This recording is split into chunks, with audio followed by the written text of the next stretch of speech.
Hi, everyone. I'm Dr. Raven Baxter, your host of this episode of the Raise the Line podcast.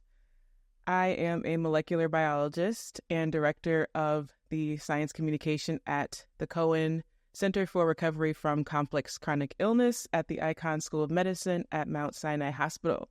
And at the center, we work to advance treatment and knowledge of long COVID, tick-borne and vector-borne illness, myalgic encephalomyelitis, chronic fatigue syndrome, and connective tissue disorders like hypermobile Ehlers-Danlos syndrome. Post-acute infection syndromes are characterized by persistent symptoms that last for months or even years after the initial infection has been treated. And so in this episode, we're focusing on the clinical manifestations of post-acute infection syndromes, specifically those involving vagus nerve dysfunction, POTS, dysautonomia, and various cardiac manifestations. So thank you both for joining us today. I want to introduce both of you. Dr. David Petrino is a physical therapist, neuroscientist, and the Director of Rehabilitation Innovation at Mount Sinai Health System. He's been actively involved in developing new technologies for rehabilitating patients with neurological disorders, including those involved in post-acute infection syndromes. David's a physical therapist with a PhD in neuroscience. So he's worked as a clinician in Australia before moving to the U.S. to study computational neuroscience at Harvard? At Harvard. Okay, wow. MIT and NYU. Heavy hitters here. He has served as a faculty member at Weill Cornell Medicine and Burke Medical Research Institute.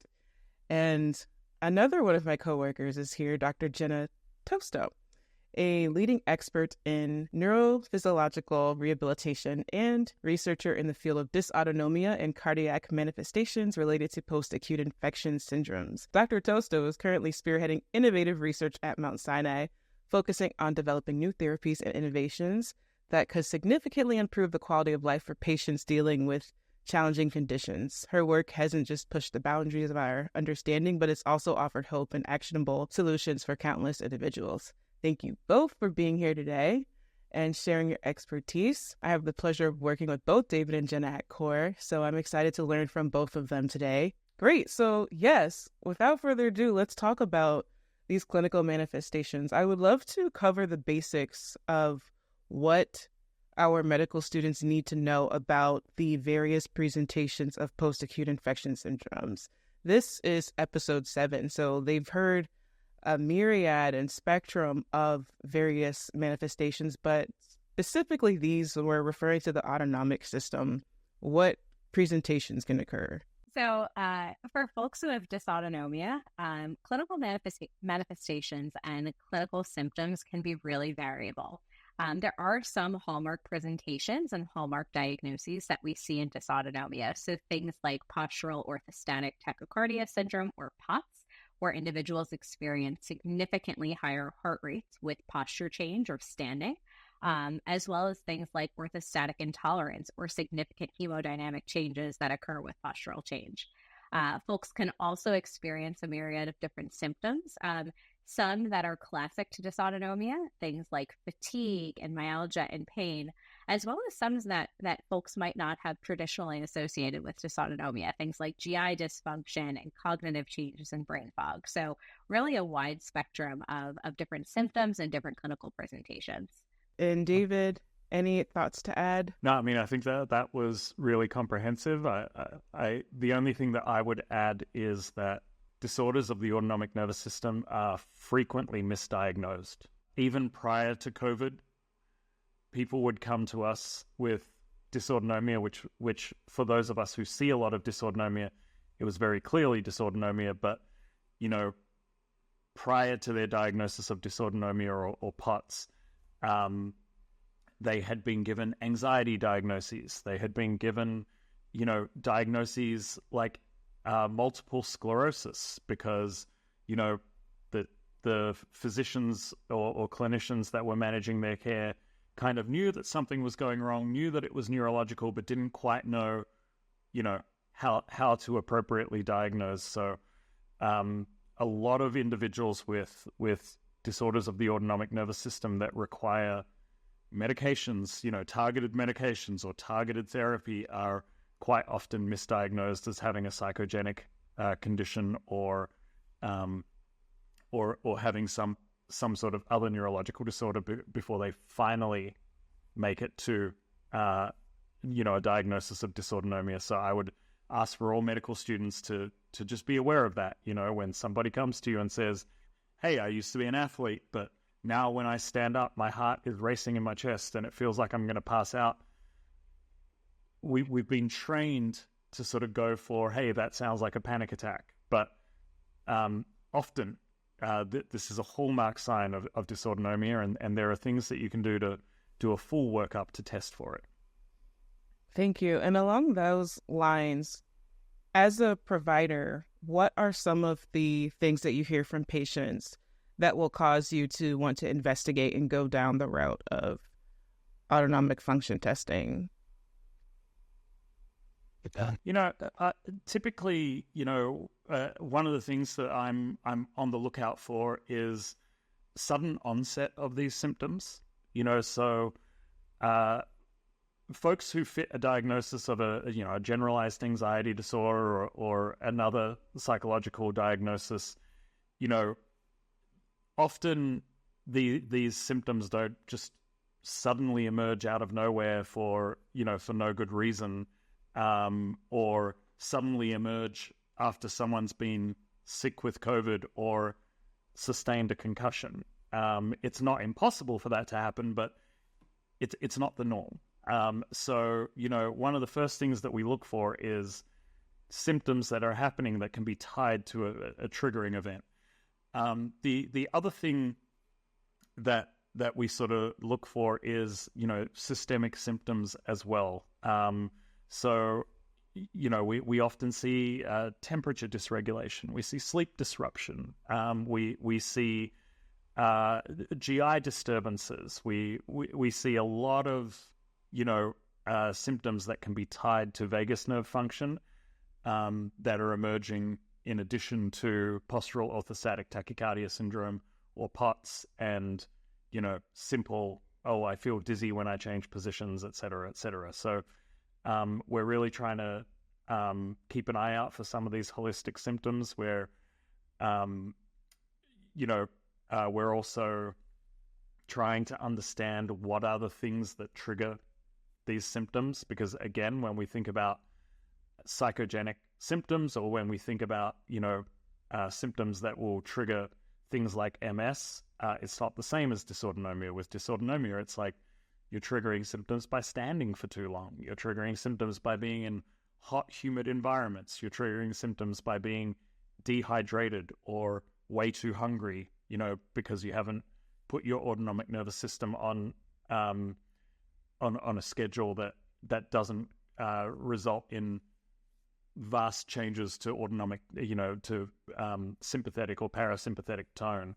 So we really just try to take on a good history of what people are experiencing, and also specifically what is making things better or worse for them is very important as well. Thank you for that. I would like to get deeper into some of the root causes of this. I guess for some context, as you all know, I'm a long COVID patient myself, and going into the treatment room and you're listing off all these things. I have stomach problems. I can't sleep. My heart is out of control. I can't really stand. Like, the doctor will want to refer you to, okay, go to the GI. Okay, go to the neurologist. Okay, go to the cardiologist. And that can be overwhelming. So what should medical students know about the root and how to help the patient without simply just throwing them to the next specialist? What should they know about the root of these manifestations? Yeah, it's a good question, and it's a challenging one as well. I'll say a few things, and we can go from there. But I think the first and foremost, some early autonomic testing is easy to perform to sort of establish if someone has POTS. And really, I would hope that most physicians, given how common POTS is and given how life-changing and debilitating it can be. Things like an active stand test, which take 10 minutes. Let's be fair, like 15 minutes for a clinician to perform, where you're literally asking someone to lay supine for 2 minutes, measure their blood pressure and their heart rate, sit on the edge of the bed for 2 minutes, measure their blood pressure and their heart rate, and then lean against the wall for 10 minutes and measure what is happening to their blood pressure and their heart rate every minute for 10 minutes. This is something that is so easy to perform that can capture a lot of autonomic dysfunction all in one test. And you shouldn't need to refer off to a cardiologist or gastroenterologist or, whatever the case may be to identify someone who may have significant autonomic dysfunction. Now, why does autonomic dysfunction occur in post-acute infection syndromes? The answer is not that we don't know. The answer is that it can be variable in different cases. So because post-acute infection syndromes, as we know, just really affect every single organ system and have so many vast effects depending on who you are and what your genetic history is and what your infection history is and so on and so forth, there can be many ways that it affects the autonomic nervous system. For instance, one of the simplest ways it can affect the autonomic nervous system is that many folks with post-acute infection syndrome have a heightened level of inflammation in their bodies. This can be because of a mast cell activation syndrome. This can be simply because they've gotten sick and they're experiencing cytokine storm or just elevations in systemic cytokine production. Cytokines and excess inflammation will trigger the vagus nerve, and it will produce vagus nerve overactivity, which can push you into dysautonomia. Similarly, there's been some recent studies in people with long COVID that have shown that we know that in many cases of long COVID, there is viral persistence. The SARS-CoV-2 virus persists in the body. There's been a few recent studies showing that persistence occurring in the gut can actually lead to infection of the vagus nerve. And so the vagus nerve itself gets infected by persistent virus, causes inflammation specifically of the vagus nerve, and therefore leading to dysautonomia. So there are lots of different ways that post-acute infection syndromes, from direct infection of the vagus nerve all the way through to just irritation of autonomic nerves based on chronic and sustained inflammation, where you can go on to develop autonomic dysfunction. The other thing that I do want to say, though, which I think is also important, is especially for medical students to hear, is I think it's important for us to track the symptoms of people with dysautonomia and, not just see zebras, although at this point, given how common autonomic dysfunction is, I don't know what's the zebra and what's the horse, but, even if you're pretty sure that someone does have dysautonomia, if they're a previously healthy 30-year-old individual saying, hey, I'm getting heart palpitations, I feel like my heart is racing 1 minute and I'm going to pass out the next if I change my posture, that should be investigated by a cardiologist, because, it will be more rare than dysautonomia to have a cardiac condition, but you want to rule it out. You want to clear it. You can suspect dysautonomia. You can even see signs and symptoms of dysautonomia, but it's still always important to rule out the other things that could be causing the symptoms that someone is presenting with. And so I do always recommend, I know it's overwhelming, but I do always recommend that if there's something that is bothering the clinician, a 30-year-old patient shouldn't feel these crazy heart palpitations and like they're going to pass out. We all agree on that. Even if you're sure, 99% sure that they've got dysautonomia, check the heart. Get an EKG, get an echo. Just make sure that your patient is safe before proceeding. With that being said, I'd like to touch on physical therapy approaches in this case, because it can be very touchy when there are cardiac manifestations of the post-acute infection syndrome, and also just POTS in general can be tough to maneuver physically. So is that something that you'd recommend a general physician to address, or would you rather them refer out to a PT? I think anytime we're talking about implementation of physical therapy interventions, we want to be referring to our colleagues in physical therapy. This is precisely their expertise and their training. And so I highly advocate for that, especially underscoring in this patient population, and frankly, across patient populations, the value of interdisciplinary collaboration. I think creating team support for our patients is incredibly important as they navigate this. I think we've already in the first few minutes of this podcast established that this is a really complicated situation. So I think underscoring that interdisciplinary team is key. And to the point, referring to physical therapy is always a really valuable value add if the physician or medical team thinks that it could be indicated for the patient. Now, with that said, I think there are nuances to implementation of appropriate physical therapy interventions, because what we've seen for folks with post-viral dysautonomia secondary to a post-viral condition, some of the standard or what we can consider to be gold standard interventions for other forms of dysautonomia are not well tolerated in the population. And one of the key things that we are always mindful of as we implement physical therapy and movement-based prescription for rehabilitation largely is the risk for symptom exacerbation. And so that can be anything from post-exertional malaise, post-exertional fatigue, or just generally post-exertional symptom exacerbation.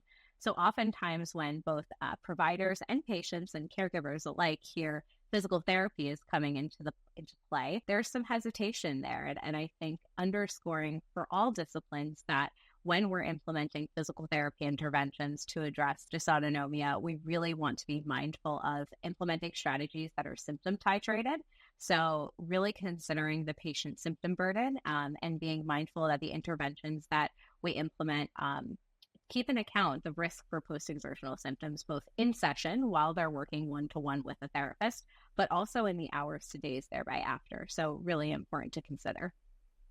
Yeah. And I would love to just add to that. I think that's so important. But one of the concepts, and I just hope that this is something that medical students can really internalize. One of the concepts that I think is so often missed about autonomic rehabilitation is we're not trying to improve cardiovascular fitness with autonomic rehabilitation. We're trying to very deliberately and slowly retrain appropriate autonomic responses to postural changes and to light exertion. So things like walking once someone has gotten quite advanced. We don't even start autonomic rehabilitation in an upright position until someone's quite advanced. And this transcends pre-illness fitness levels of our patients. So we have had performance athletes with POTS where we need to start them supine lying, even though if you ask them to jump up and run 5 miles, they could do it, and they could do it at a pace that would put, all of us casuals to shame. But, the point being, they would then pay for it afterwards, because the goal of our treatment is not to improve their cardiovascular fitness. The goal of our treatment is to retrain these appropriate autonomic nervous system responses, which means working them at an exertional level that doesn't feel like they're working out. And we say to them, yeah, you're not working out. That's why it doesn't feel like you're working out. You're doing a very specific form of rehabilitation that is completely distinct from exercise, which is, let's be real clear on definitions. Exercise is physical activity that is performed with the intention of improving physical fitness, cardiovascular fitness. We're not doing exercise when we talk about autonomic rehabilitation. We're doing a form of rehabilitation that retrains the autonomic nervous system. Some of it can look like exercise, which is where people get confused, but it's not exercise. Thank you. Yes, and that reminds me of my own experience going to a long COVID clinic, and my physician was recommending that I do opera training.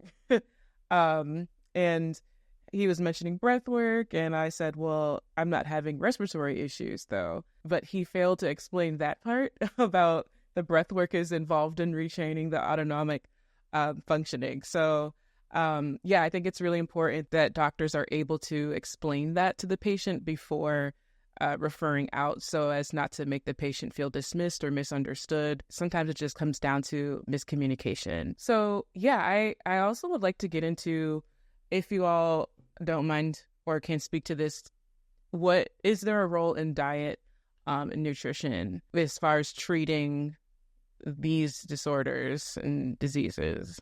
Yeah, absolutely. I think there's a little bit of, when we talk about diet and post-acute infection syndromes in general, there necessarily has to be overlap with other aspects of post-acute infection syndromes.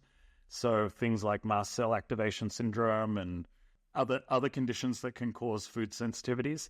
But if we take that away, because I think that is complicated, and I know that there will be other podcasts that cover these other issues. So if we take that away, when we are advising on folks with autonomic dysfunction, really what we're trying to do with folks who have dysautonomia and autonomic dysfunction is we're trying to, as we're rehabilitating the autonomic nervous system, we're trying to take away any sort of a situation that would cause a rapid change in their kind of autonomic status. So as we probably should discuss, and as medical students hopefully know, the autonomic nervous system generally has two modes. We've got the parasympathetic nervous system and the sympathetic nervous system. The sympathetic nervous system is your fight-flight, and your parasympathetic nervous system is often referred to as your rest and digest. And your body, kind of sort of goes between these two modes throughout the day, depending on your daily activities. And in people with a healthy autonomic nervous system, it's more like a very fine-tuned dial. So you do something like you have a drink of water, and maybe that dials your autonomic mode, in one direction or another, from, fight, flight to a little bit more rest and digest. In folks who have dysautonomia, that dial disappears. It becomes a switch. So suddenly, rather than being able to your nervous system being able to very finely tune where you are in this balance of autonomic function, you just go, oh my God, you just ate a bite of food. Clonk. We're going to put you into rest and digest. And we often talk about it as postprandial fatigue, extreme fatigue after eating. And you feel like you can barely, you feel like someone just put a ketamine blow dart in your neck, and you can barely keep your eyes open. You're just, down. So as we consider that, and as we think about that, one of the sort of bits of advice that we give in terms of the role that nutrition plays is really trying to avoid any situation that is going to cause that big switch to happen. So avoiding big meals, avoiding big intakes of fluid, and rather trying to space what you're doing out over lots of period of time. And again, as you pointed out, Raven, it's so important to explain to people, this isn't a cure. This isn't, we're not saying that you've gotten sick because you're not spacing your meals. What we're saying is that spacing meals and spacing hydration while your autonomic nervous system is vulnerable and exposed right now is going to reduce the probability that you have one of these big surges of autonomic function that cause you to feel extreme symptoms, until we can get a handle on it and improve training. So, I think that those are just that understanding and that strategy of spacing meals and making sure that you maintain adequate hydration, usually with electrolyte supplementation, becomes super important from a POTS and dysautonomia standpoint, and it's crucial and essential education for the patient population. Electrolytes can literally rescue a person from feeling as though they're not able to stand up or be upright without feeling like they're going to pass out. Wow. Well, my mind is blown simply because you just helped me realize that probably the reason why at the height of my post-acute infection illness, I was having panic attacks while I was eating, and I went like a good month, 2 months where I couldn't get down a full meal without having a panic attack. And so I realized when I started eating smaller things like 1 carrot instead of 5 carrots, I could eat. So yeah, that's actually really, really fascinating. And it's just a testament to how sensitive the body is and how interconnected everything is. Wow. Going to the electrolytes, can you talk a little bit about the science behind electrolytes and POTS specifically? Because I think that knowledge was especially helpful to patients who are just trying to manage on their own, things that they can try to do at home. So, as with many things to do with POTS, there's often a lot of complex reasons why there's blood volume loss in people with POTS. There's a loss of fluids in people with POTS.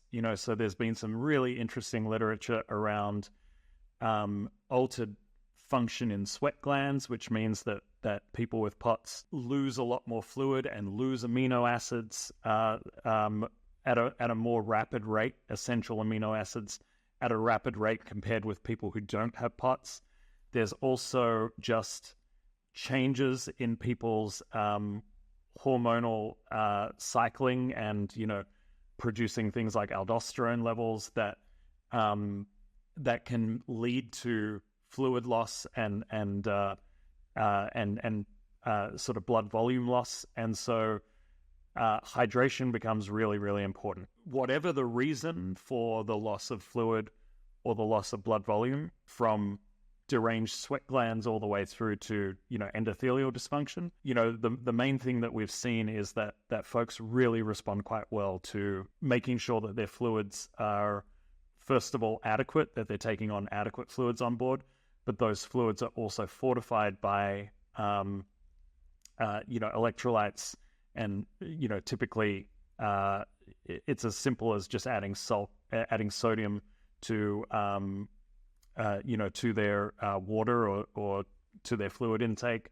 There's a lot of brands out there that we recommend in clinic that really just take the guesswork out of it. They're designed for people with POTS, and, they're available online, and you really just need to follow the instructions and typically just start to play around and work out what is right for you in terms of the amount of electrolytes and the amount of fluid that you want to take on every day.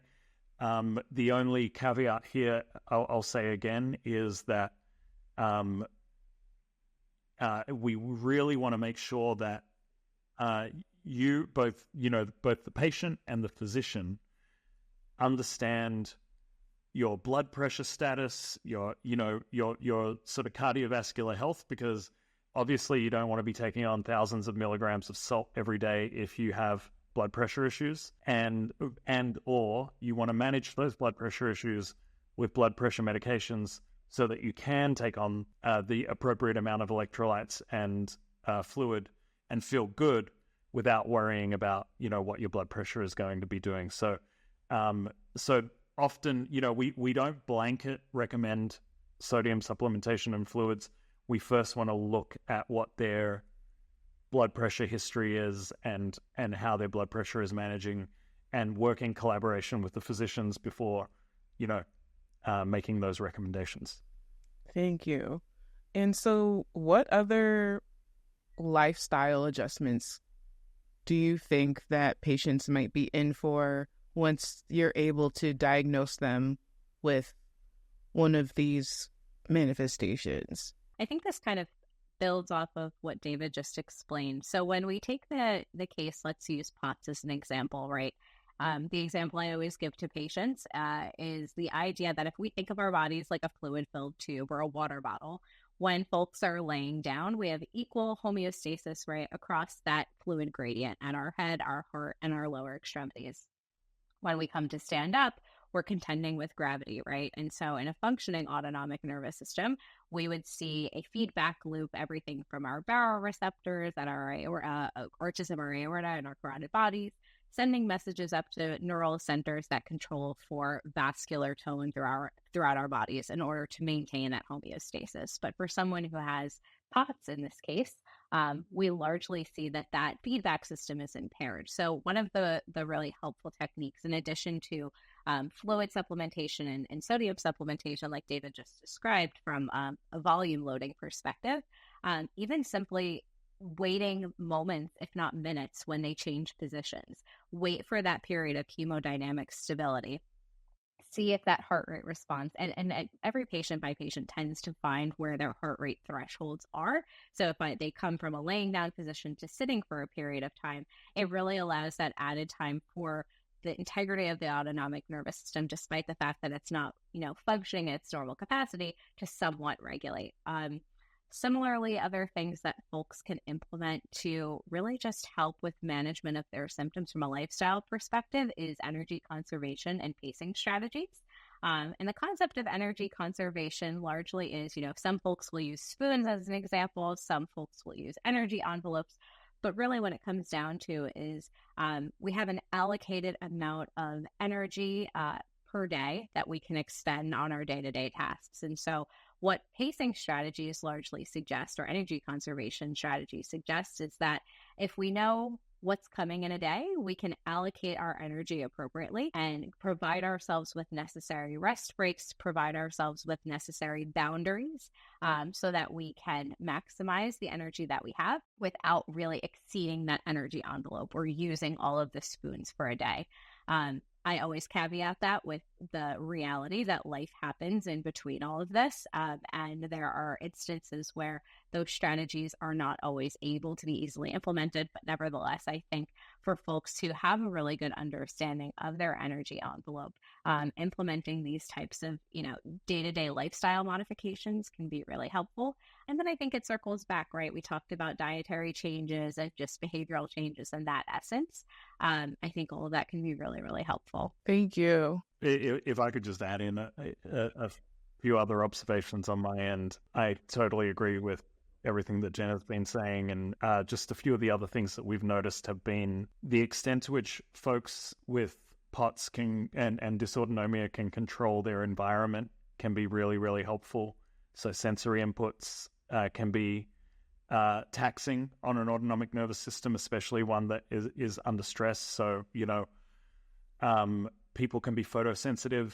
People can be sensitive to auditory cues, and just general sound pollution can cause enough background stress to trigger the autonomic nervous system. So when folks are having a very bad time with their symptoms, the ability, if possible, which, let me be clear, it's a really privileged ask to be able to control light and sound in your environment, but if possible, it can be really game-changing for symptom burden. Similarly, heat. A lot of our people with autonomic nervous system dysfunction it can have their autonomic nervous system triggered by heat. Heat causes your heart rate to increase, and as your heart rate increases, you run the risk of your body, especially if your autonomic nervous system is not working so well, your body's saying, oh, I know what a heart rate increase is. We're exercising or we're fighting. So that big switch comes back into play, and, we're switched back into that sympathetic nervous system drive. So those sorts of environmental changes can be really beneficial if possible. And then I also think we all, it can feel a bit taboo saying this, but we all need a bit of a shout out for just emotion regulation and avoiding sort of socially stressful situations, because a lot of folks with dysautonomia struggle with this, and this has been a point where they get gaslit by their medical providers as well of, see, you're getting emotionally upset and your symptoms are getting worse. That must mean that your symptoms are psychogenic.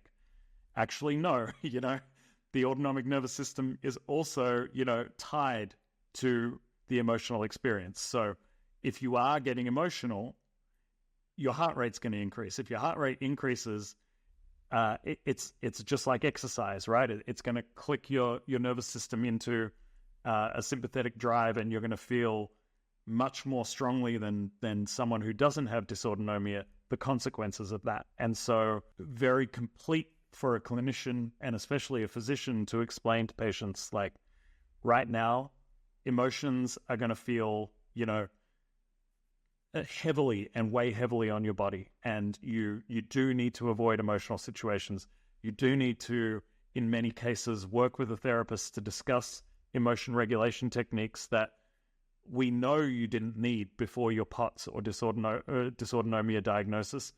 But now you do, because you don't want to be stuck in a sympathetic state for the rest of the day and be unable to sleep because you had a stressful meeting at work. You want to be able to have emotion regulation strategies in place that help you through that, so that you can properly manage this new condition that you've been diagnosed with. So understanding that stressful situations and emotional dysregulation can trigger autonomic events, and that doesn't mean that dysautonomia is psychogenic. It just means that it's one other trigger that can cause problems, and a complete clinical strategy for dysautonomia includes these.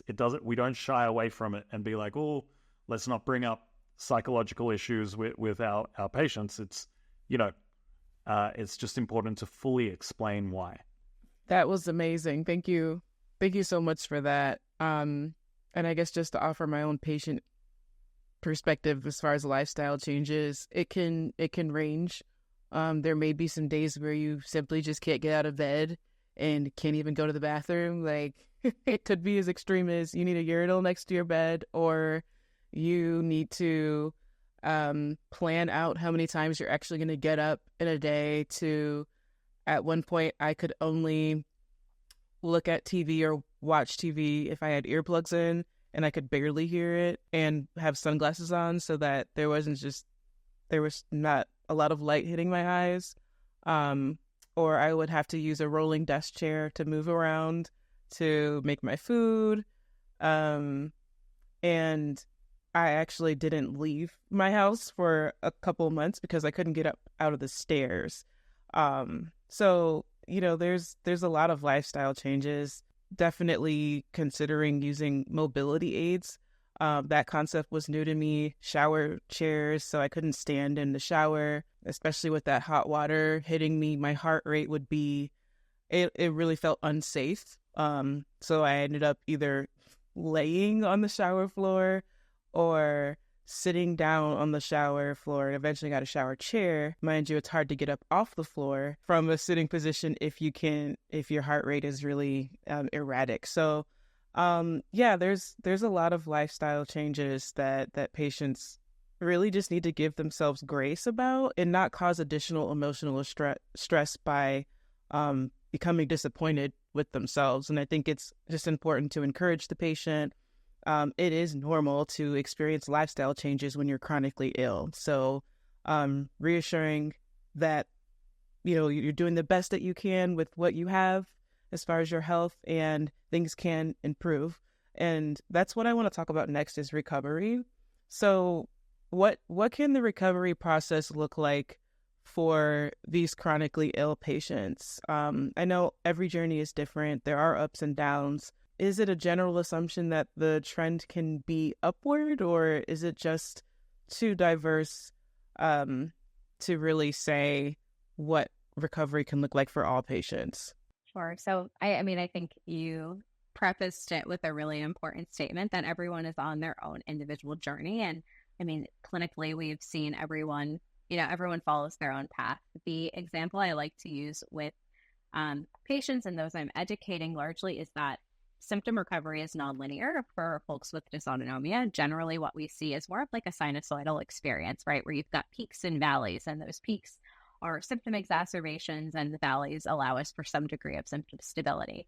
And as folks go through their recovery journey, what we're looking to do, right, is decrease the amplitude, right? Decrease the extent of those flare-ups and those crashes that come. And so what we're looking to do is stabilize things over time so that the number of flare-ups that happen are less frequent, the severity of those flare-ups are less frequent, and ideally we reach a point of symptom stability. So, you know, as a therapist myself and in rehab, right, I always use the example as well. This is not like an orthopedic injury, like an ACL repair, if you will, where we have a surgical procedure. We have really strong evidence that says if you do X, Y, Z exercises, statistically, we feel really confident that recovery is going to look fabulous in 6 to 12 weeks. This journey is definitely a different one. And for folks who perhaps have had experience in other rehabilitation experiences throughout their lifespan, not related to their chronic illness, this idea might be new. So I think just kind of setting the expectations that we're looking for stability over time really is at the core of what we're looking for in this journey. Can I also just add, I think a crucial piece of the puzzle here as well is having very switched on clinicians that identify when something isn't working as well. Because Jenna's so right, it's non-linear in terms of recovery process. What we're often looking for is this general improvement in function while symptoms are still occurring, but the symptoms are getting, less severe and less frequent. But I also think it's important sometimes, and we've all experienced this clinically, to identify, we've been trying for a while and we're not budging on your symptoms. And one thing I really admire about the program that Jenna has built is how focused it is on outcome measure collection, which we often, in rehab, we often kind of just squint at a person and be like, you seem to be moving better, or you seem to be, you seem to be walking around with less pain, or you seem to be X, Y, Z. It's so important with this population because, there's so much at stake in terms of overall symptom burden that if you feel as though something isn't moving, it's a referral back to the doc, and it's like, okay, well, maybe we need medications in addition to rehabilitation to address this. Maybe we need non-invasive brain stimulation. Maybe we need a stellate ganglion block. Maybe we need, XYZ. There are lots of options to try for folks with dysautonomia, but often what we see is that because there's not that level of attentiveness and communication with the patients, people just get demoralized and drop out because they're like, well, I've done 4 weeks of this rehab that is supposed to make me feel better. My clinician doesn't seem to really be listening to me when I say I don't feel any better, and anything other than trust the process, which isn't particularly useful, So I think as clinicians who are dealing with this, we really we need to understand that we need to monitor and be vigilant. And if someone's really, it's such a hard thing to do when people are feeling so unwell, to ask them to engage in rehabilitation, because we're not talking about physically intense rehabilitation, but the process is taxing, and the process takes time, and the process takes sacrifice. Not even just engaging in rehab, but engaging in pacing is a sacrifice. You're asking your patient to sacrifice a lot. Now, if they've been pacing for 3 weeks, really denying themselves a lot of life experience and time with their kids and, you name it, and they're not feeling even a stitch better, like, it's time for a new strategy. It's time to try out medications. And I think that that's often missed is really checking in with your patient and making sure that they're getting benefit from what you're doing. And if they're not, change course. It's a really important piece. I think that's super important. I would add on that and say it's really helpful for the patient to journal what they're going through, because when you're in the thick of a chronic illness, it's easy to get fazed by the really bad days and panic and say, well, I need intervention now. But if you look at the past 3 weeks and you say, well, I couldn't eat an apple 20 days ago, but today I had a burger and I didn't panic. And wow, I got up the stairs and yeah, my hearing is going out, but generally there is a trend upward with some of my other symptoms. There's a host of things to acknowledge that you might not be paying attention to or just might have forgotten that should be documented. So I just recommend that you encourage your patients to document what they're experiencing, so that they can also play a role in monitoring their own progress. But would you both agree with these? You're the ones who are treating these people, so. No, I think that's so important, and thank you for adding that in, because there are so many layers to post-acute infection syndromes, and the symptom presentations, and you can stay the course on a particular treatment approach or interventional approach and actually make meaningful gains, but if we ask, how are you feeling, you still feel sick. So it's like, well, I still feel sick. Like, I thought this was meant to fix my issues, and as you were saying that, I was actually thinking of one particular patient that I was working with who was, very unwell, and we set some goals, and after a fairly long and grueling process, we were checking back in. According to my data, there was improvement. According to this individual, not so much improvement, and then we went, okay, well, let's go back over the goals, like when we started, several weeks ago. And, the patient had actually met every single one of their goals. But they were like, oh, well, I still feel sick. And it's like, that's okay, but we'll set new goals. And we'll check in on those goals in several weeks, because, yeah, it is really frustrating to put your whole heart and soul into rehab for a little while. There is an expectation violation at the end of it of like, well, I wanted to be better by now, like I wanted this to be the thing that was it. But, but if you do sort of check in and you do journal, you can actually see in real time the difference, and it can make it can make you feel like you're making progress and give you the motivation to keep going.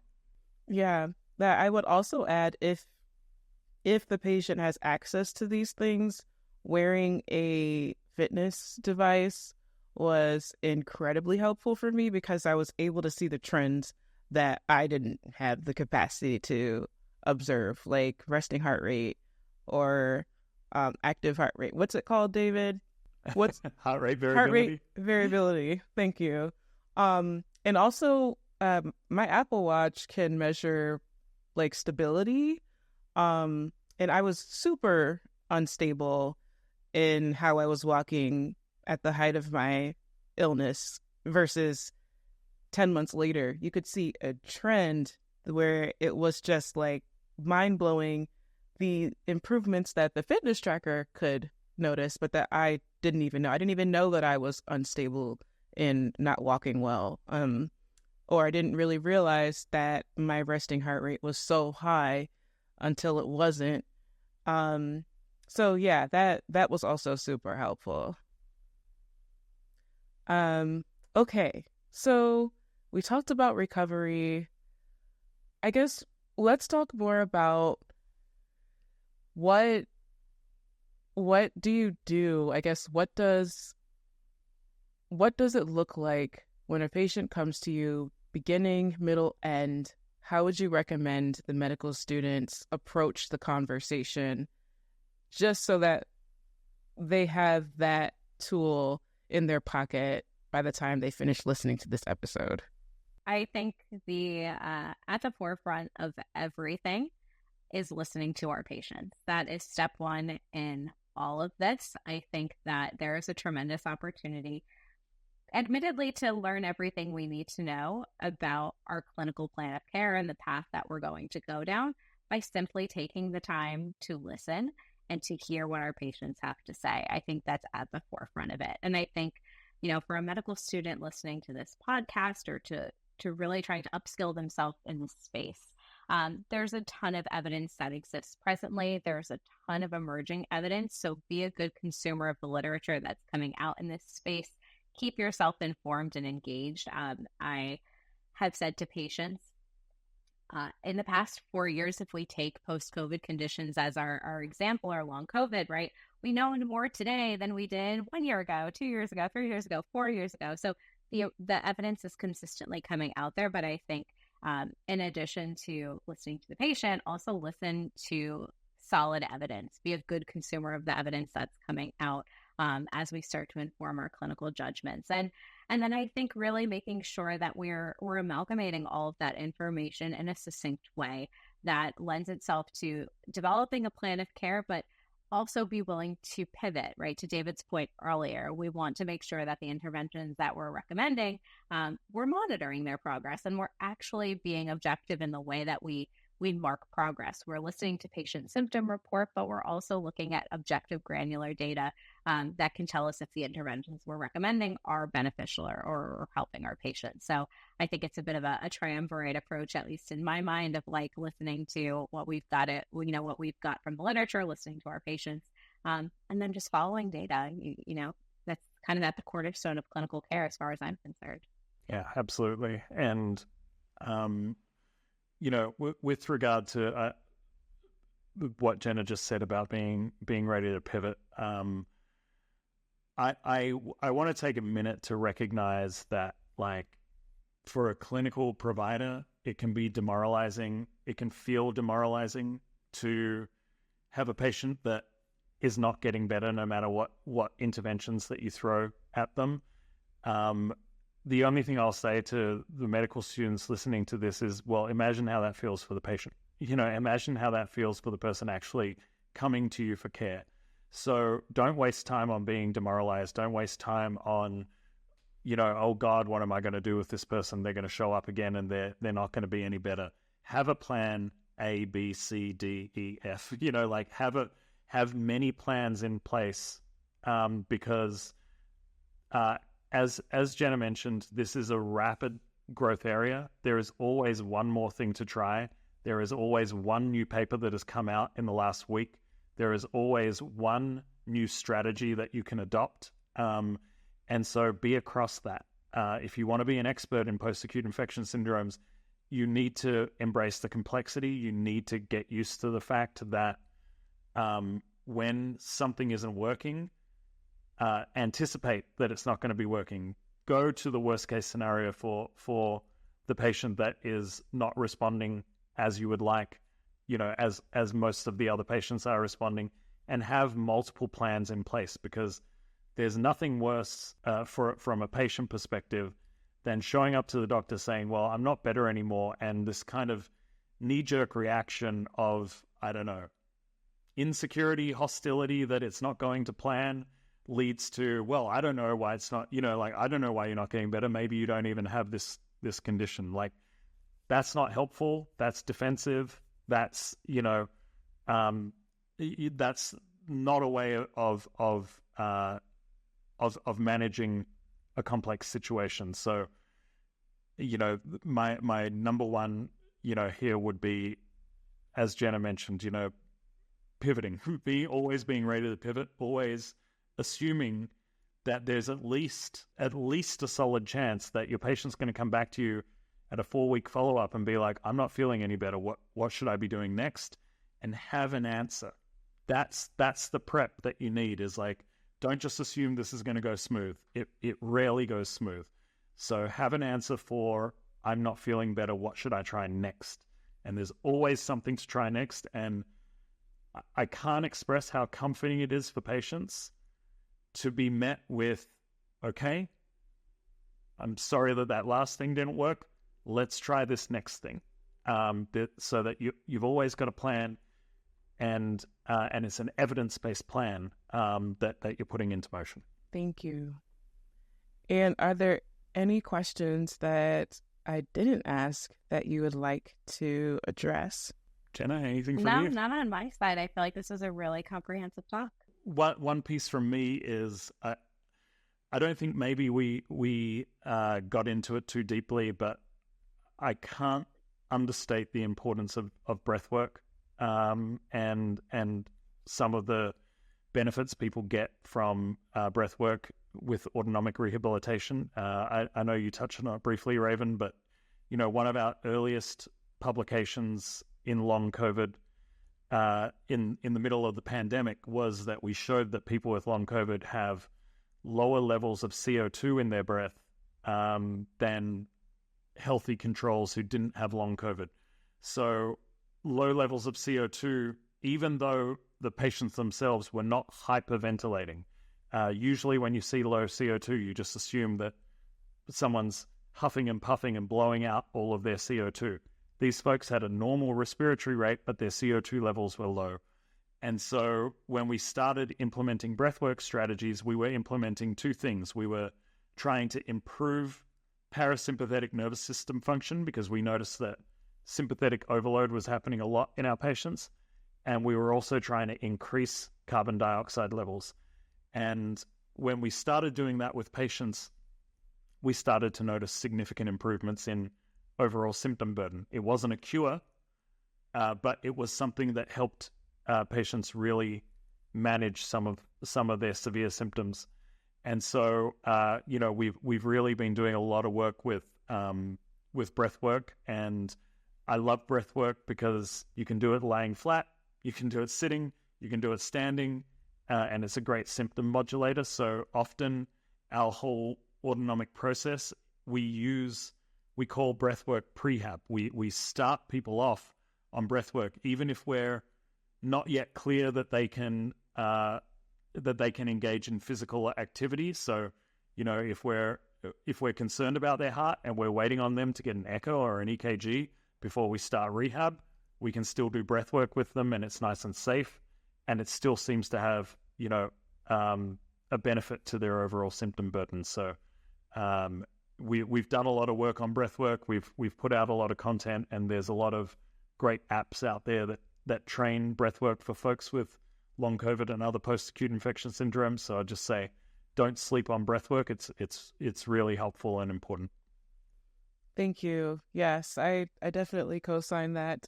After being immobile for quite some time, you don't realize how much your body misses the opportunity to actually breathe, and breathe hard. And I'll never forget when I started doing the breathwork exercises, my chest was cracking because I hadn't taken deep breaths in such a long time because I wasn't physically exerting myself. And so there was a lot of recovery that I had to do there. Highly co-sign and recommend breathwork, even if it doesn't make sense to you for whatever reason. It does work, and for all of the reasons that we shared in the episode. Yes. Okay. Well, if there isn't anything else, last call for last thoughts. Okay. Well, thank you everyone for listening. Thank you, Dr. Petrino, Dr. Tasto, for these insights. It is clear, it's evident that the after effects of these infections can weave through various systems in the body and present complex challenges for recovery, but with challenges come great learning and great achievements. So I am praying and hoping that this expertise will illuminate your path to navigate or help your patients navigate these conditions. And I hope that they have brought more attention to the importance of comprehensive